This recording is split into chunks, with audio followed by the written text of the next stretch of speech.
J'avais contribué à la campagne d'Emmanuel Macron en rédigeant une partie avec d'autres du volet environnement du projet. Et face à la crise de l'Aquarius, j'ai décidé ce week-end de quitter La République En Marche.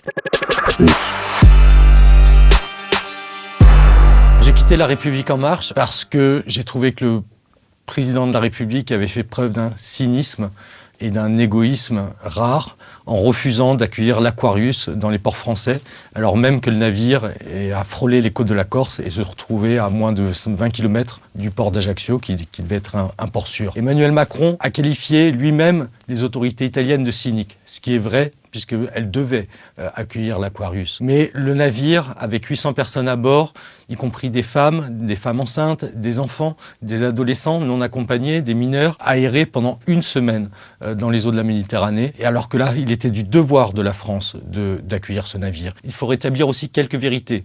La première, depuis 4 ans, ce sont 600 000 personnes qui ont traversé la Méditerranée pour rejoindre l'Europe. 600 000 personnes, ça représente 0,1% de l'ensemble de la population de l'Union européenne.